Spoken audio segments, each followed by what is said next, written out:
اگر میں یہ چاہوں کہ اس قلم کا استعمال کروں تو اس قلم کے استعمال کرنے کے لیے اگر میں کوئی تحریر لکھنا چاہوں گا، کوئی خط لکھنا چاہوں گا، تو یہ قلم خود سے وہ تحریر یا خط نہیں لکھ سکتا. مجھے وہاں پر اپنی عقل کا استعمال کرنا ہوتا ہے، اور عقل کے استعمال سے مجھے پتہ چلتا ہے کہ میں کیا لکھوں، اور اسی کو استعمال کر کے میں کوئی مضمون لکھتا ہوں، کوئی خط لکھتا ہوں، تو میری عقل مجھے رہنمائی کرتی ہے.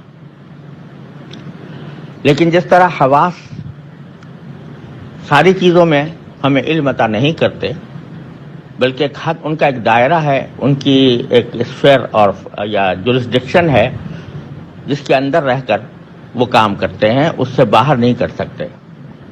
اور ان کے اندر بھی آپس میں ترتیب یہ ہے کہ ہر ایک حادثہ وہ اپنی ایک خاص دائرے کے اندر محدود رہتا ہے. آنکھ دیکھ سکتی ہے، سن نہیں سکتی. کان سن سکتے ہیں، دیکھ نہیں سکتے. اور اسی طریقے سے ہاتھ سے ہم چھونے کا کام لے سکتے ہیں، دیکھنے کا نہیں لے سکتے.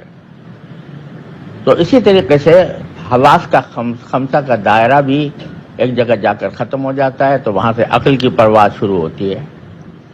تو جس طرح یہ 5 حواس جو ہیں یہ ایک خاص حد تک ہماری رہنمائی کرتے ہیں، ہمیں علم عطا کرتے ہیں، تو اس کے بعد پھر عقل کا دائرہ شروع ہوتا ہے. تو عقل بھی لامحدود نہیں ہے، وہ بھی ایک مرحلے پر جا کر کام چھوڑ دیتی ہے. کام چھوڑنے کے معنی یہ ہے کہ وہ ہمیں صحیح علم عطا کرنے سے قاصر رہتی ہے. مثال میں ابھی جو قلم کی مثال دے رہا تھا، تو اس میں حواس سے اور عقل سے میں نے یہ تو معلوم کر لیا کہ یہ قلم لکھنے کے لیے ہے، اور اس میں اگر کوئی مضمون میرے ذہن میں ہے تو وہ میں لکھ سکتا ہوں، لکھ رہا ہوں. لیکن کون سی بات ایسی ہے کہ جو لکھنی چاہیے، اور کون سی بات ایسی ہے جو لکھنی نہیں چاہیے؟ یہ ایک سوال ہے کہ جو ایک پیدا ہوتا ہے، تو اس کا مکمل جواب عقل نہیں دے سکتی، تنہا عقل نہیں دے سکتی. کیونکہ عقل بہت سی باتوں کے بارے میں انسان کو یہ بتائے گی کہ یہ فلاں بات لکھ لو، تو کوئی مسئلہ نہیں ہے. مثال کے طور پر اگر کوئی فحاشی کی بات لکھنی ہے، تو عقل یہ کہتی ہے کہ انسان آزاد ہے، اور انسان کا قلم بھی آزاد ہے، اس کا ذہن بھی آزاد ہے. جو آزادی کے ساتھ جو بھی انسان کے ذہن میں آ رہا ہے وہ لکھے، تو کوئی مسئلہ نہیں ہے. چنانچہ یہ دلیلیں عام طور سے دی جاتی ہیں. آزادی اظہار رائے کے نام پر یہ کہا جاتا ہے کہ عقل ہماری یہ کہتی ہے کہ ہر انسان کو اپنے رائے کی اظہار کی آزادی ہونی چاہیے. تو اگر وہ کوئی اپنی رائے کا اظہار کرتا ہے، تو آج کی عقل یہ کہتی ہے کہ اس کے اوپر کوئی پابندی نہیں ہونی چاہیے.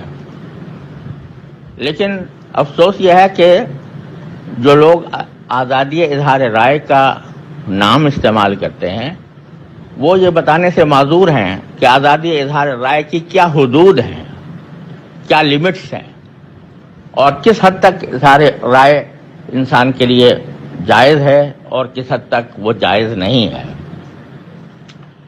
آپ نے دیکھا ہوگا کہ لوگوں نے آزادی اظہار رائے کے نام پر حضور نبی کریم سرور دو عالم صلی اللہ علیہ وسلم کے توہین آمیز خاکے بنائے، اور ان کے لیے اپنی عقل سے یہی جواز فراہم کیا کہ انسان اپنی رائے کا اظہار میں آزاد ہے، لہذا اگر وہ کوئی یہ اس طرح کے خاکے بناتا ہے تو اس میں کوئی مذاکرے کی بات نہیں ہے. تو یہ عقل اس کو وہاں لے جا رہی ہے، اور اس عقل کے اوپر پھر کوئی روک ٹوک کرنے والا نہیں. چنانچہ ایک ہی عقل، وہی عقل ایک شخص کو ایک سمت میں لے جا رہی ہے، دوسرے کو دوسری سمت میں لے جا رہی ہے. جو لوگ پہلے اشتراکیت کے حامی تھے وہ بھی عقل کے دلائل پیش کرتے تھے، جو سرمایہ داری کے حامی ہیں وہ بھی عقل کے دلائل پیش کرتے ہیں.